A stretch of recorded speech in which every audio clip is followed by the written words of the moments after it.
up, people? Welcome back to another episode of Stars and Garters. I'm Katie Pettit, and I am not well. I'm not okay currently, and it has a lot. Probably it has everything to do with the topic of the episode that I am doing today. So, what was it? 4 weeks ago, I did a review where I speed run reviewed, whatever. Seasons 2 through 7 of My Hero Academia, and so the series just ended pretty recently. I mean, couldn't have been more than a couple weeks ago. And I did watch it all, and now I'm just, I'm not okay. I'm just not well in general. But like basically my first anime has ended, and even though I'm like sad, and generally not well, I am also so grateful to be a weeb right now because yeah, I guess spoiler for the review, but it was amazing. And yeah, that's basically if you just want to skip the whole thing, but I don't think you should. If you just want to skip the episode, it was awesome. And I have one gripe with it out of the entire thing, which is crazy to me that they ended it this well. But let's just jump right into it. I am going to go episode by episode this time since I'm not attempting to review 6 seasons at once like last time. Also, forgive me if I leave out some things. I'm just talking about what stuck out to me, what I personally thought was really cool or not cool. So if I miss something that you thought was particularly iconic, make sure to tell me in the comments, but also forgive me. Alright, so let's start off with episode 1. We pick right back up with All Might fighting All for One. I always get One for All and All for One mixed up. He's fighting All for One, and I think we all knew that All Might was not going to win this one. I mean, I knew.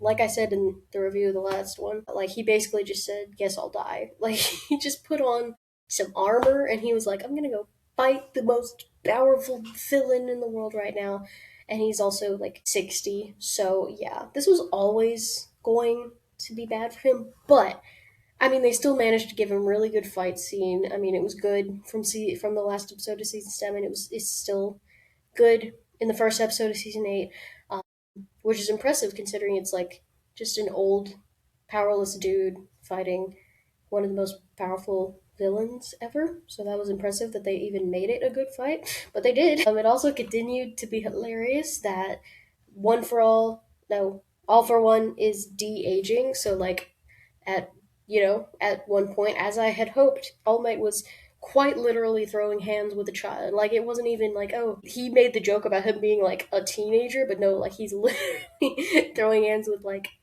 a child. So that was great. Loved that.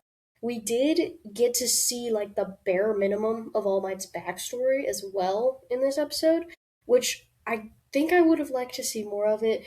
But as far as I could tell, he loves his mama. So honestly, I can't complain. That's a great backstory in my opinion. I mean, you gotta love a mama's boy, and honestly, All Might seemed like one. So I can't really complain too much about it. And the focus was on the fight anyway. So the little glimpse, I think it was enough in the end. So, and then obviously at the end, you have Stain showing up again. I genuinely kind of forgot about Stain a little bit. But I still think it was very fitting for him to be fighting alongside All Might, considering his whole thing when he first showed up was being that he wanted All Might to be the one to kill him. So there's been some shift, but he's still admired All Might, even though it was in a weird way. And so now he does get to fight alongside him. So in its own twisted kind of way, it was probably a nice moment for him, and I liked the way that they did that. So in episode 2, it just continues this fight at first. So Stade turned the tides for 2 seconds, and then he just died. Correct me if I'm wrong, but bro just showed up and then died.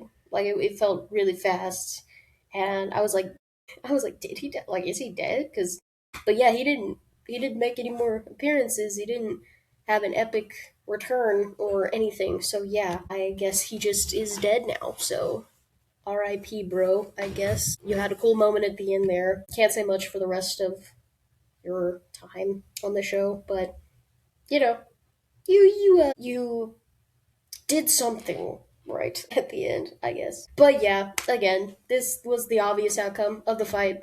All Might put up a really good fight, but then All for One is done screwing around and just absolutely bodies him. So yeah, we knew it was going to happen, but All Might losing this fight was emotionally done so well because I don't really love All Might as a character. I mean, I think he's a fine character. He's just not one of my favorites.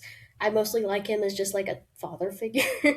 But they made it so clear how much he meant to so many of the characters that it landed perfectly. Like when he was about to die. So it's just like technically the whole symbol of peace that he was kind of died after his first fight with All for One in the show, and that was significant to people across the world. But this moment just like hit so much harder because the person, like Toshinori, the person, not like the symbol All Might, was like actually dying, and I guess in perhaps it wasn't going to be like as globally shocking, but they made sure to show like it was going to devastate these specific people that he really made an impact on throughout the show. You especially get to see this with Deku, who's like trying to help him, but he's busy with Shigaraki.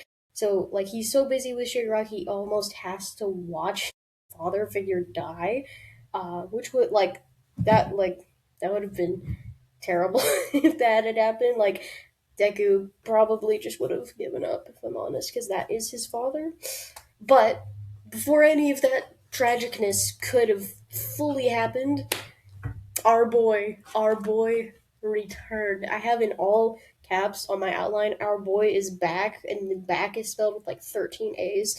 Um, so yeah, Bakugo came back, and I was screaming very loudly internally because I was in a dorm room with thin walls when this happened, and I was watching it. But just the way they did this at the end of this episode, just like it's not his episode yet, so they could only give him a little bit, but that little bit that did give him, just showing that huge explosion right when everything was about to go down with All Might, and then Bakugo was so awesome.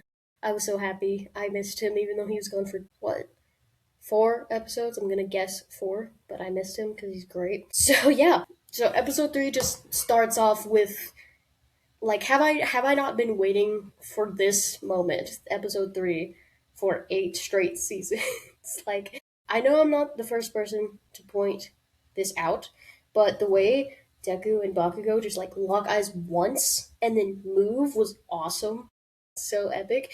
Like this whole fight, them against All for One Shigaraki, mostly All for One. It just was like you two were always meant to team up and work together, and you just had your own issues to get over, and now finally we get this absolutely spectacular fight where they do team up because that like you were just meant to.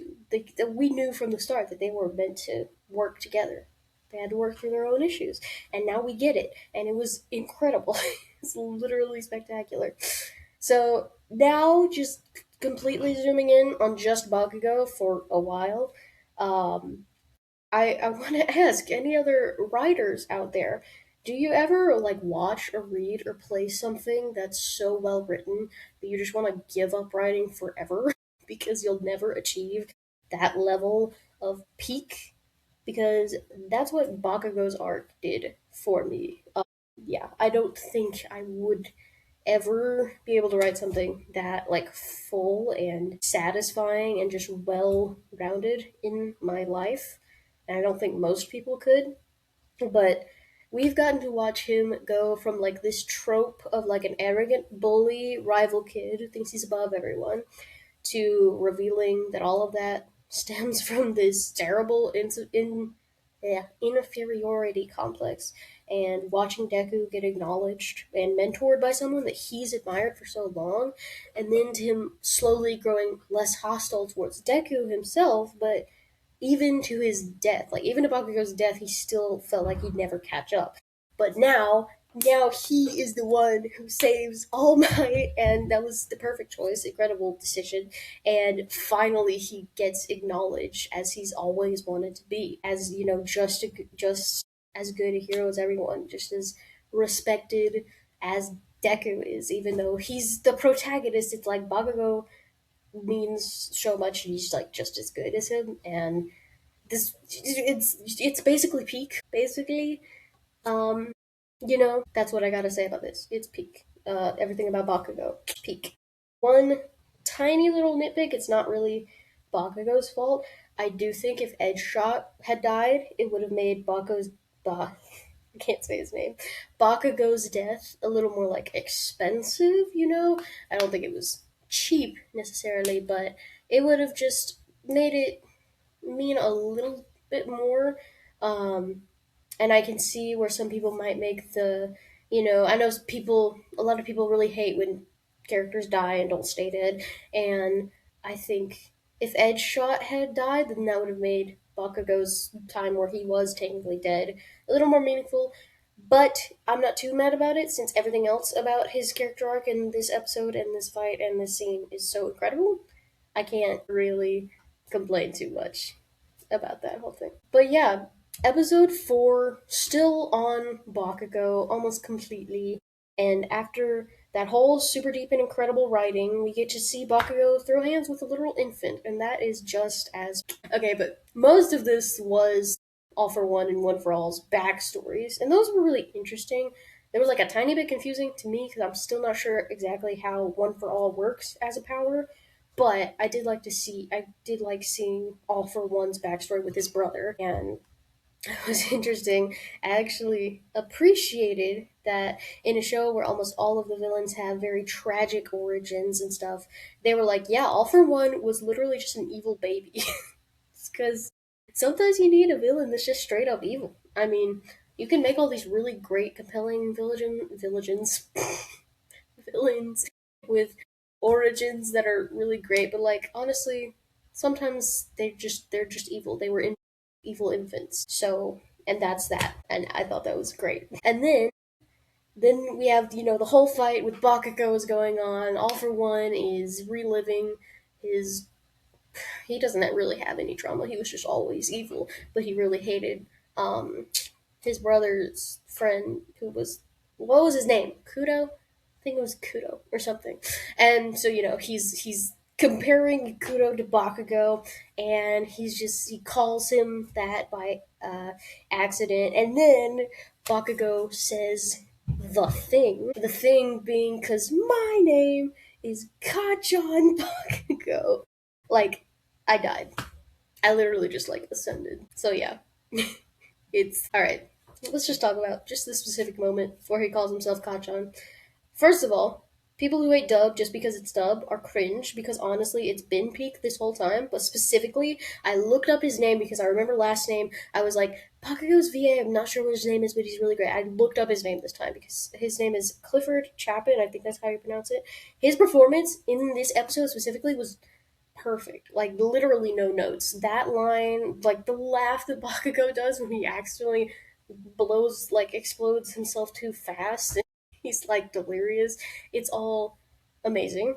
So there's that, and yeah, that moment was obviously very important, and it shows that he's accepted this role as someone who's part of something with other people with Deku instead of being solely focused on himself. He identified himself by something someone else called him by a name someone else gave him.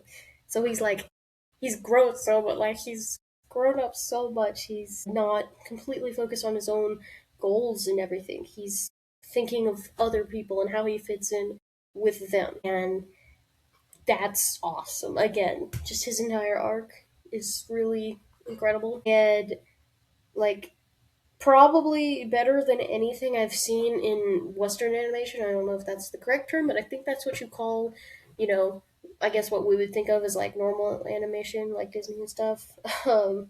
So yeah, that like literally it's just peak everything about Bakugo.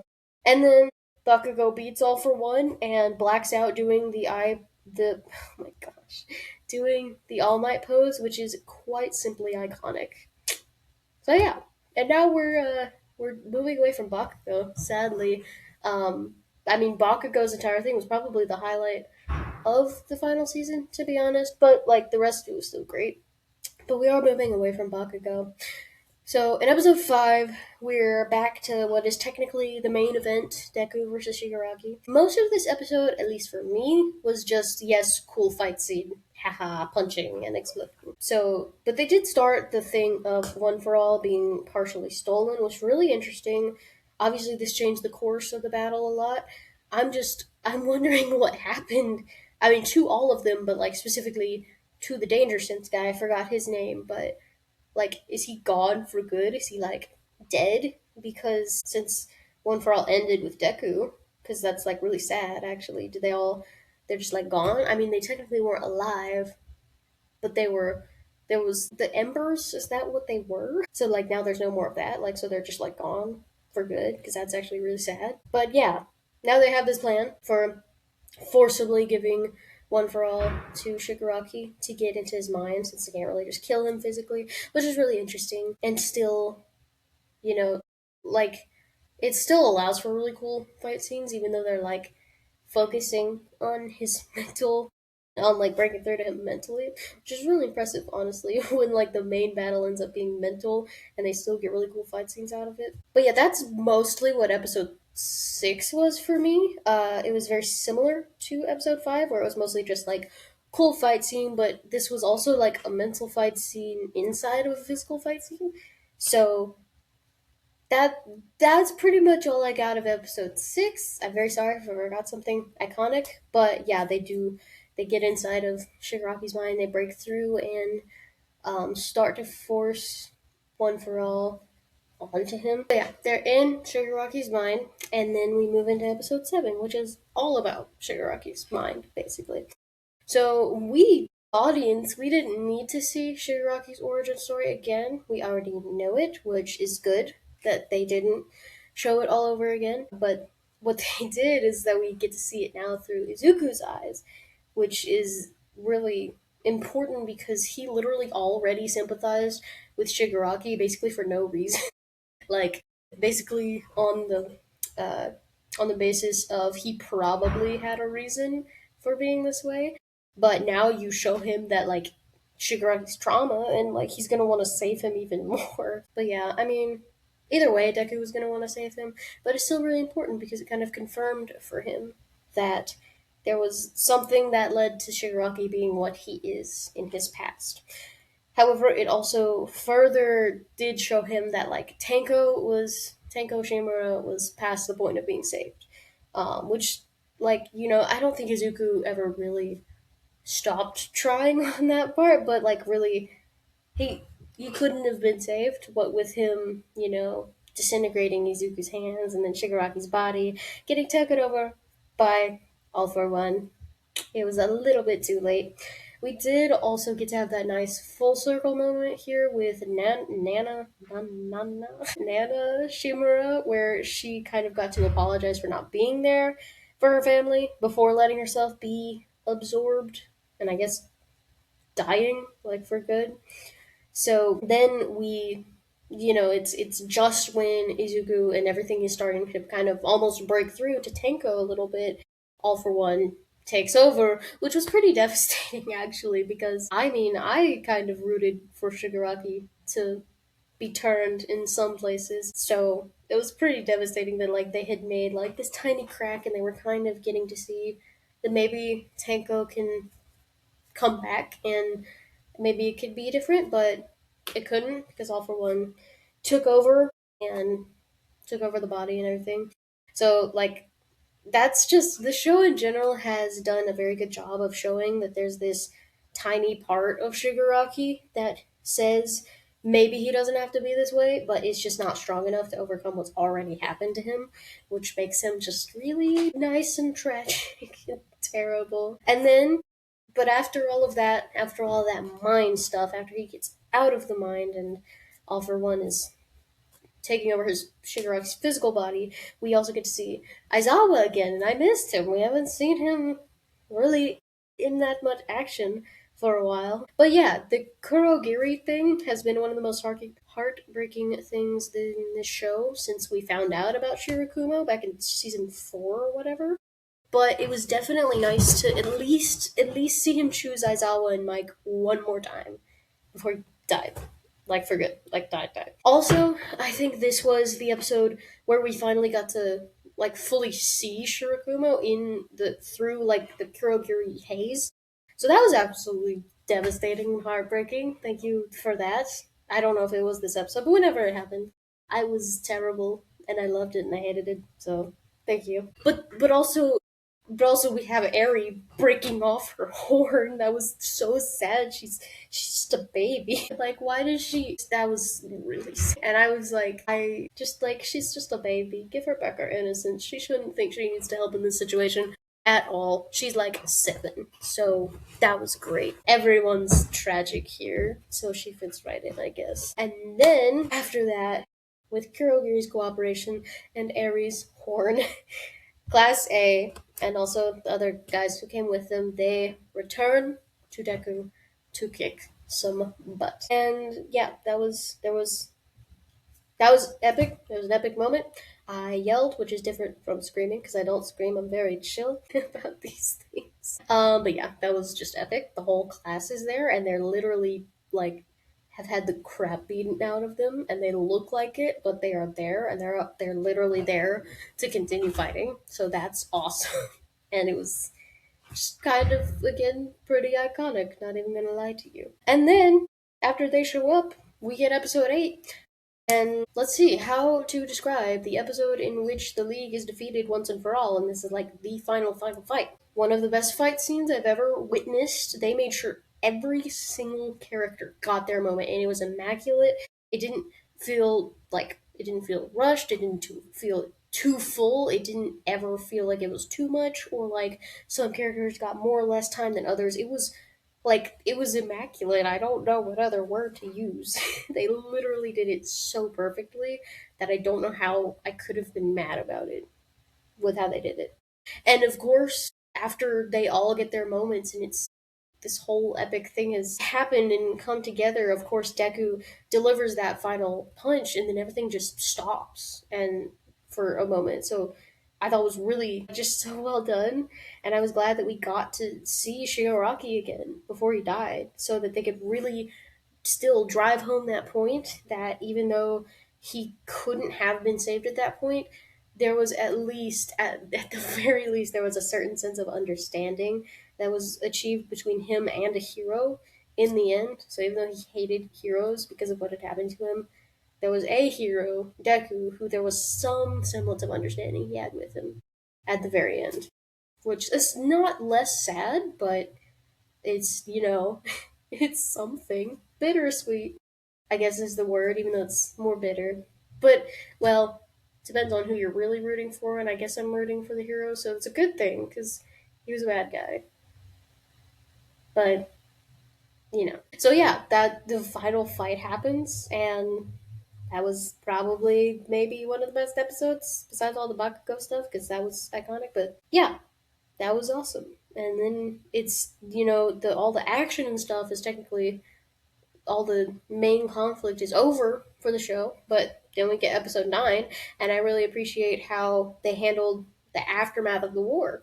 Like, it's like they are trying to get back to life as usual, because, like, it almost makes sense. You think in action shows and stuff, once that final villain is, like, defeated, it kind of feels over, but they have to they are trying to get back to things as usual, but like there are still details like basic cleanup and things like that kind of keep what has happened like always present, so it doesn't really go back to normal, even though they get back to school and they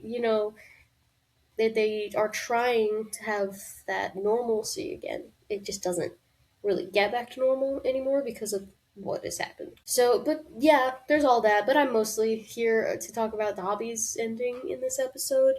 Because, like, honestly, this is more tragic than Shigaraki to me. I don't think that's a hot take, actually. I think most people would say that. But I don't know what most people would say. I can't speak for most people.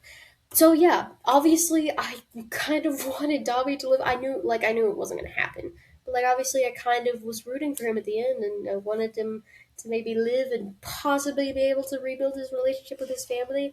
But like Shigaraki, it was just too late.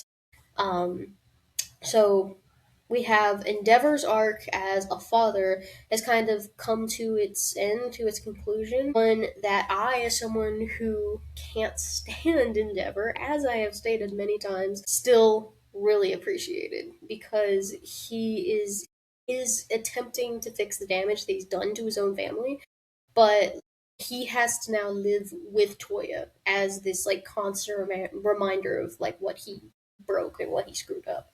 So like, even though I feel mean to say he kind of like got his comeuppance, is that the word? I don't know if that's the right word because I don't like Endeavor. Like, it's there's been some redemption, but he still will have to live with Toya as this reminder. So it definitely satisfied what I wanted from him, I guess.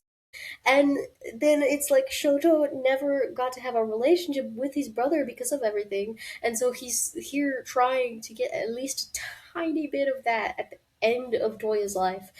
And I can't exactly describe how I felt when Toya said that his favorite food was soba, just like Shoto, but I will say that the noise I made was probably similar to like a kicked dog. Yeah, so thanks again. Thank you for destroying my heart and my soul by basically saying like this family gets this little tiny bit of closure despite being still horribly fractured probably forever. So yeah, that's kind of how all the villains went. And it's this soul bittersweet feeling. It's like they won, and the villains are villains, but there's just this whole sense of like it could have been different. So yeah, I think that's probably best shown in Dobby, even though a lot of the villains are like that in the show. Oh yeah, I also almost forgot that Hawks did become the president of the commission. Is that what it's called? The commission, the people who deal with the heroes and hiring and stuff, which was very surprising to me because I thought maybe Eri would rewind him and give him his wings back. But I think it works very well that he now is in this position, in a place to fix a system that did so much damage to him. So I think it still works really nicely for him, even if he doesn't ever get his wings back, which is again pretty tragic. But he does get to kind of maybe help. It'll not really fix what happened to him, but maybe help it not happen to someone else. And then in episode 10, kind of just, further wrapping things up. Like, first of all, how dare you imply that Class A is growing up? Like, stop it. They're always going to be babies, little 15 to 16-year-old babies forever. So don't imply they're going to grow up or graduate or move up to classes or that there are classes below them or anything. Just they're children, they're little babies. But yeah, besides that, with the whole thing with Ochako and Toga, I think they could have addressed Toga's ending sooner, and I actually really wish we got to actually see her die. I think that would have brought it home a little bit, and it's kind of unfortunate that she really did just disappear in this season, but it still ended up meaning a lot that Uraraka has to deal with like the weight of what happened to Toga. I think she's like her Shigaraki, like Deku is to Shigaraki as Uraraka is to Toga, if you will. Some logic. I retained that from middle school, maybe. I don't know. Because she's the one, like Deku with Shigaraki, she's like the only one who got to see up close how different things could have been for Toga if someone had been there, like early on for her. But this is all, like, it almost hits a little harder than Shigaraki because Uraraka and Toga are like so young. Like, Toga was 16, I think. So that sucks. There's that. But I still love that Deku was the one to come and comfort her, and before Class A interrupted it. But I love that he was the one to come and comfort her after what she's done for him throughout the show. And as far as I am concerned, that scene made Deku and Uraraka like a canon thing. I mean, I think they always were going to be, but yeah, I think that made them canon because Baku Deku is trash. Also, I still just love how like Class A did interrupt their moment, but I love that all these kids are like coming together at the end to like help each other through this as a class. Like they're just like this very tight knit group, and they're working through all of the trauma that they have to deal with like together as a class, and it's kind of nice. And then after that, we reach the final episode, which is called My Hero Academia, and my heart is in pain at the beginning, from the beginning to the end. But before we get into, the pain, let's let's just talk about the first part of this episode. So the kid at the beginning, who's been locked away with his mouth sewn up in the start of the episode, I believe his name was Koki. He means so much to like this whole show, even though he's in one episode. At first, I was worried about him, like, who is this character they're trying to make him important in one episode. I was really worried they were trying to throw in a one-off villain at the last minute, but they didn't, and what happened was so much better.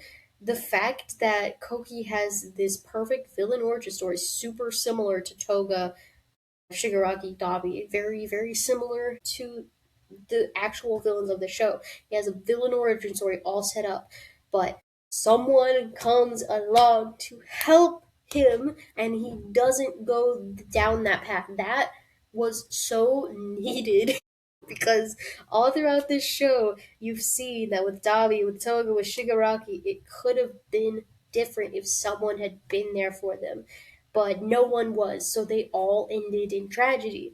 So Koki's thing ended up being just like this refreshing. It was so refreshing among all the villains' really sad endings, because even though what happened to them can't be changed, Koki is like at least their stories being heard, and what Deku did and how he treated them means maybe it doesn't have to happen to someone else.